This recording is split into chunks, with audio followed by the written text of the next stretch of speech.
o que o Arthur Lira disse, porque ele, nesta quarta-feira, ele se manifestou sobre o impasse envolvendo o deputado Daniel Silveira, pedindo que o plenário do Supremo Tribunal Federal analise a situação. Abre aspas. O mais rápido possível. E aí eu vou ler para vocês a íntegra dessa nota do presidente da Câmara, Arthur Lira. Decisões judiciais devem ser cumpridas, assim como a inviolabilidade da Casa do Povo deve ser preservada. Sagrada durante as sessões, ela tem também dimensão simbólica na ordem democrática. Ideal que o STF analisasse logo os pedidos do deputado Daniel Silveira e que a Justiça siga a partir desta decisão, mais ampla da nossa Corte Superior. Condeno o uso midiático das dependências da Câmara, mas sou o guardião da sua inviolabilidade. Não vamos cair na armadilha de tensionar o debate para dar palanque aos que buscam holofote. Seria desejável que o plenário do STF examinasse esses pedidos o mais rápido possível e que a Justiça siga a partir dessa decisão final da nossa Corte Suprema. Eu vou para Brasília, então, com o José Maria Trindade. Como é que você avalia, Zé Maria, essa manifestação do presidente Lira? Ontem ainda nós falamos aqui com o deputado Daniel Silveira, perguntando justamente sobre essa conversa, se haveria essa conversa com o presidente da Câmara, né, Zé? Boa noite para você. Um estrondoso silêncio até hoje, viu? Muito boa noite, Carlos Aros. Boa noite, meu compadre Augusto. Boa noite, Fiuza. Muito boa noite, Ana. Muito boa noite a todos. Em tempos anteriores, Aros, o que a gente ouviria de um presidente da Câmara dos Deputados, onde um parlamentar estivesse com seus direitos cassados por um ministro do Supremo, seria um basta e uma defesa total do parlamentar. Mas o presidente da Câmara demorou demais. Só hoje ele editou essa norma que eu considero dúbia, em cima do muro. Além desse artigo constitucional citado pela Ana, né, que é o artigo 53, existem outros que regulamentam a atividade parlamentar. Esse artigo diz que é inviolável parlamentar, os deputados e senadores são invioláveis, civil e penalmente, por quaisquer de suas opiniões, palavras e votos. Veja bem, houve 8 emendas nesse artigo e seus parágrafos. Todas elas reafirmando, né, redundando aquela história. Subiu para cima, subiu de baixo para cima, subiu daqui para lá e evoluiu de baixo para cima. Tudo isso para dizer o seguinte: o deputado, o constituinte quis dizer, as emendas reforçaram, os deputados são invioláveis perante civil e penalmente, né, perante as suas falas. Esta última emenda, que incluiu a palavra aí, não precisava, mas incluiu, né, quaisquer, foi da deputada Cidinha Campos, que estava sendo processada no Rio de Janeiro. E aí veio essa emenda e reforçaram quaisquer. Quer mais o quê? Está redundando que isto é uma garantia parlamentar.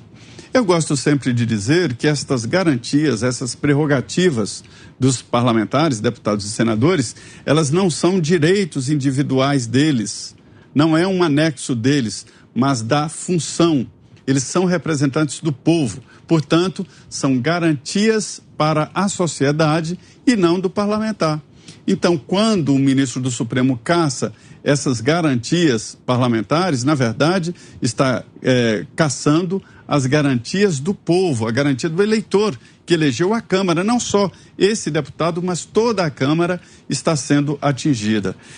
A decisão de ontem do ministro Alexandre de Moraes foi tomada de cabeça quente, mandando a Polícia Federal entrar na Câmara dos Deputados e a VEP, a Vara de Execuções Penais.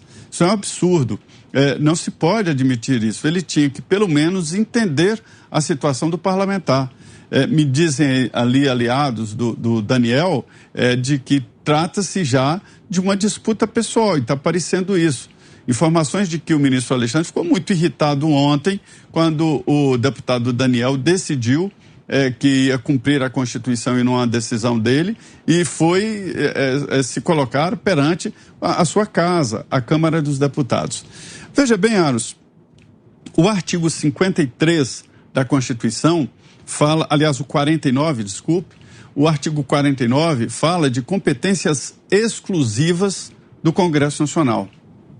E lá no inciso 11 está a competência exclusiva, zelar pela preservação da sua competência legislativa em face da atribuição normativa de outros poderes. Ou seja, o servidor público, o ente público, caso o presidente da Câmara, ele tem que seguir a lei. A um cidadão comum, ele só é obrigado a fazer algo ou deixar de fazer em virtude da lei. Para o servidor público é exatamente o contrário. Ele só pode agir se a lei determinar. E a Constituição coloca aqui o preceito claro de que os presidentes da Câmara e Senado são obrigados a zelarem sobre as prerrogativas. Não fazê-lo é cometer o crime de improbidade administrativa. Então, o presidente da Câmara, obrigatoriamente, seja ele quem for, tem que defender as prerrogativas parlamentares, as prerrogativas do Congresso Nacional, segundo a Constituição, ou estará incorrendo em um crime. O que fez o deputado Daniel, vou falar aqui com todas as repercussões políticas e jurídicas. O deputado Daniel, depois de se entender perseguido por um ministro do Supremo, jogou a sua vida, jogou a sua decisão nas mãos dos colegas parlamentares. O presidente da Câmara e os deputados hoje estão na encruzilhada. Ou caçam o mandato do deputado Daniel Silveira, ou caçam o mandato dele, ou o defendem como parlamentar. Não existe na figura legislativa o meio parlamentar. E é o que foi transformado o deputado Daniel. Ele fala com muita propriedade. Hoje é ele.